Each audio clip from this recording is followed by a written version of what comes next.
Hey there, Dean from Elreg Distributors.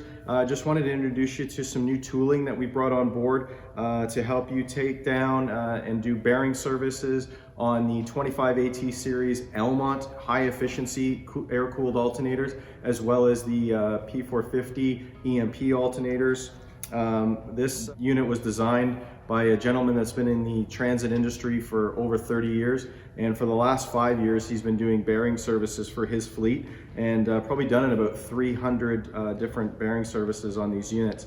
After the first 50 or 60, he found that the thread on the bearing pullers, what they were doing is they were wearing out just from overuse. So he rebuilt them, and then he found out it only lasted another 50 or 60, and again he was wearing the threads out. So he decided that he needed to design something better. So on his CNC machines that he has at his fabrication shop, he made this pneumatic puller. It has a 10-ton ram. He's now done well over 200 of these units, and he's still on the same unit. Has not failed him once. Units are still coming apart with ease, even with something that has been overly corroded from the winters and the salt and the grime from the roads. So no rust, very nicely finished. It's great craftsmanship. It does come with a blown bearing puller as well for if you run into a blown bearing, there's no more cutting it apart. You just use the blown bearing puller and then the 10-ton ram. There hasn't been a unit that the ram won't pull apart yet, so we've had some really good success with it, and we decided that we wanted to open it up. So we've made some tooling kits, and they're ready to go. So we have them in stock here at Elreg. Give us a call, ask any questions, have a watch of the video. I think that you'll find that it's a great addition to any shop or fleet that's doing their own bearing service. All right, this is how to take a EMP or an Almott alternator apart. First of all, you got to remember the 11 bolts on the front cover, the 6 bolts for the exciter, the 6 bolts in the back for the rear exciter, the 2 plastic ties you got to cut, and undo the wires for those exciter wires.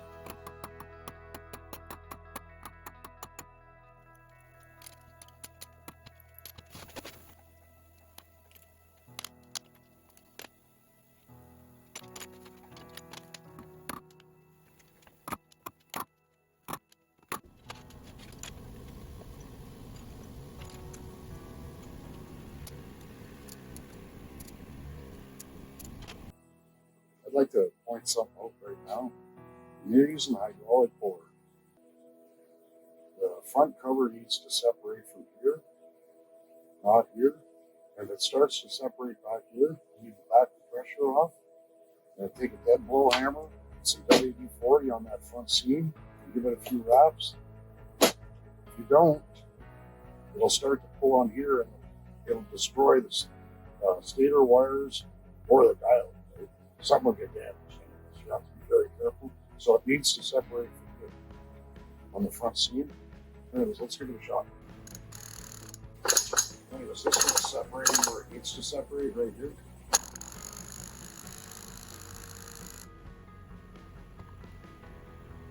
Sometimes these wires get jammed up in the stators. Okay, so with the front cover flipped over, you need to take the screw out of the P-clip for the exciter wires. Sometimes the exciter will separate off the bearing like this one did. Sometimes it's kind of stuck. Okay,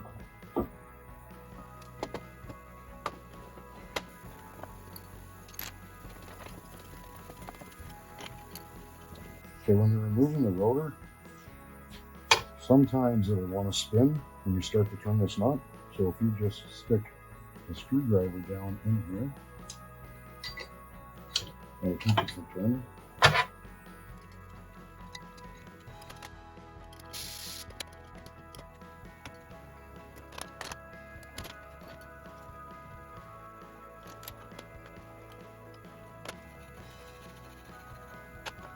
I made this stand, but it also presses the front bearing on, and it also pushes the front cover on.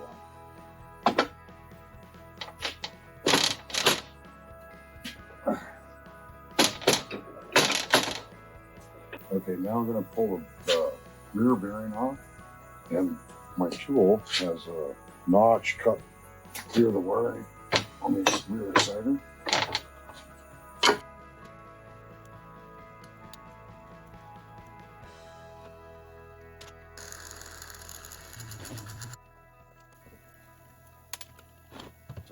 Here's the rear exciter and the rear bearing.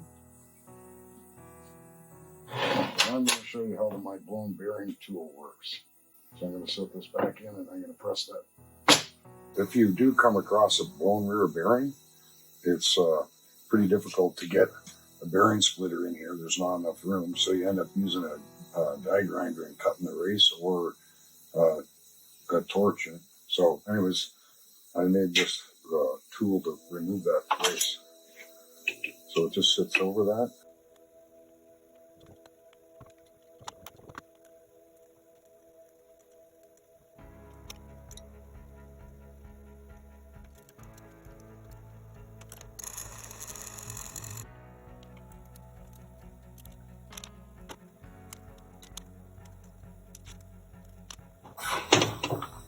This is how it looks. So it just comes off and then undo the set screws again.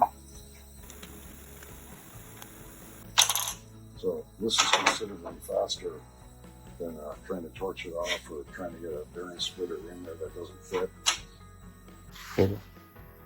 So this is the tool to remove the bearing from the front cover. And the tool that comes in the kit is black oxide, but I just want to use this so you can see it better.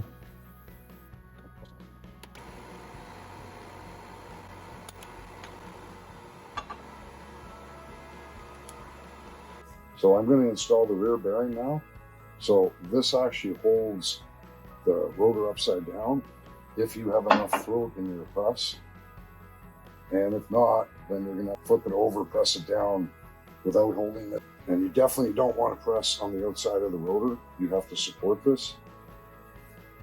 So anyways,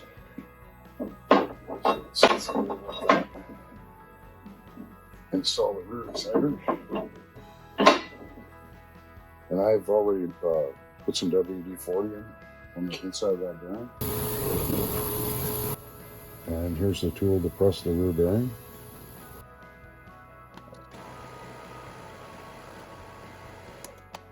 After the bearing is pressed on, you'll notice that it sits down about 100 thou. That's normal, that's the way they are.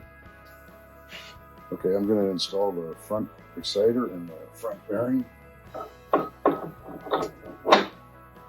And I've already put some WD-40 on the inside of that bearing.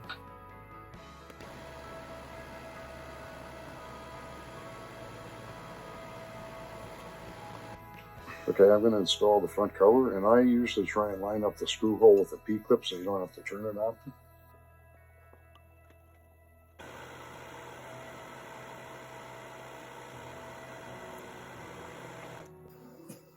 Now you got to take about a foot of wire, and you want to twist it with the exciter wires.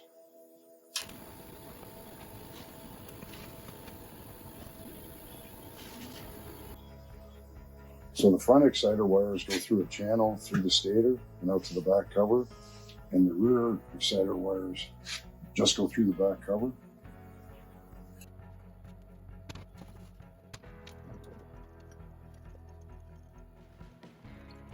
And this is actually what I use to lift them. It basically is a sky hook, because you have to lower the rear section down over the top of the front section.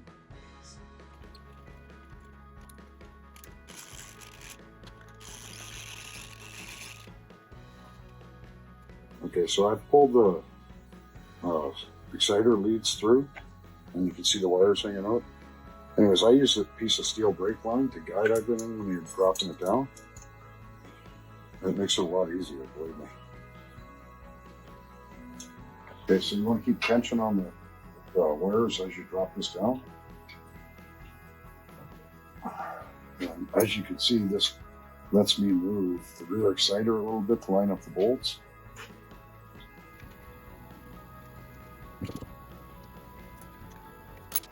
Now you want to install 2 of the front cover bolts.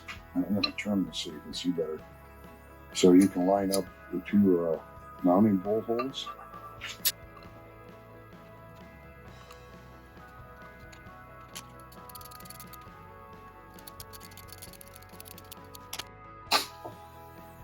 And you take the wires off and install the exciter leads. So the red leads go to the diode plate and the white leads go to the ground. And now you can go ahead and remove the lift tool.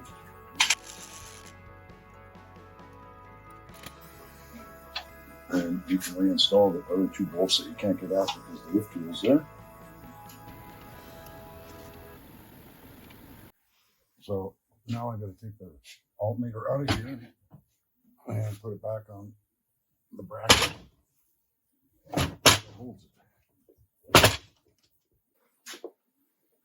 Okay, so now what you can do is install the rest of the long bolts in the washers.